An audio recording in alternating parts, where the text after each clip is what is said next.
Nandito tayo sa Wanglang Market today. Tingnan niyo at follow me kung ano mabibili natin here.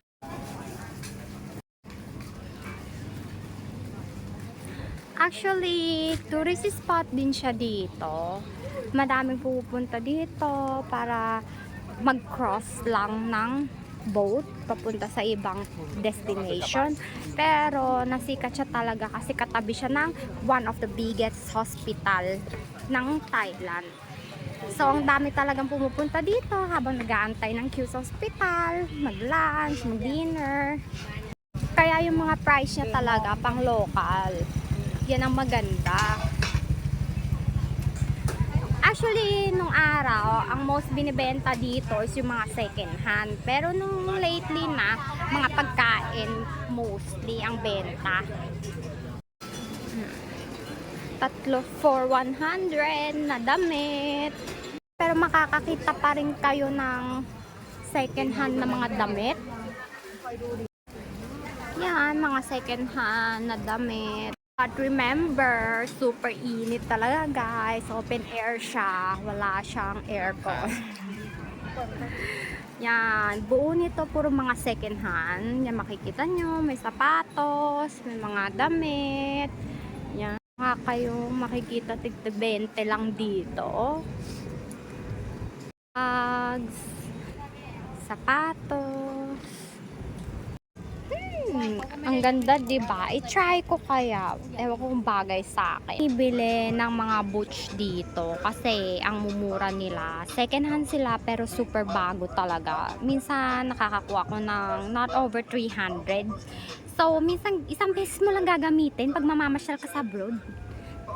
Di wag ka nang bumili ng brand new. Dito na lang. Diba? Ang ganda. Bagay na bagay sa akin. OMG. Bagay na bagay sa outfit ko.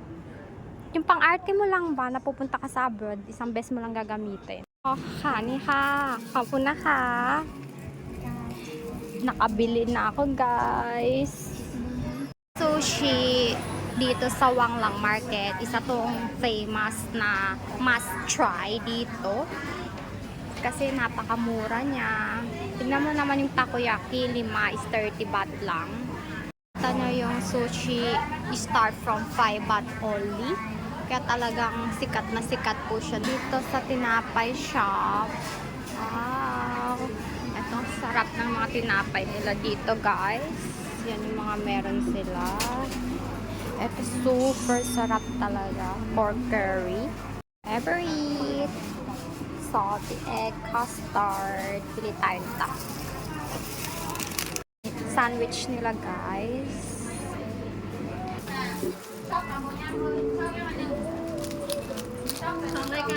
ใช่ค่ะค่ะito na yung tinapay na order natin. So, papunta tayo sa pier. Actually, ito yung papunta sa pier. Madami siyang mabibili pa rin. O, diba? Lahat ng ma-imagine nyo, mga damit. Dinala ko lang kayo dito para makita niyo yung Chao Phraya River view dito sa Wanglang Market. Kung gusto niyo din magpa-picture, maganda din pag sa sunset. If nakikita niyo yung matulis dun sa dulong yon, yun yung Wat Arun. Sikat na sikat din yun na temple dito sa Thailand.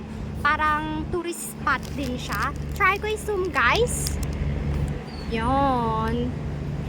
Malapit din lang siya dito sa Wanglang Market. If gusto nyo mag-vlog ako para sa dinner cruise na hindi siya buffet, na para package ang babayaran nyo kahit na konti lang kinain nyo.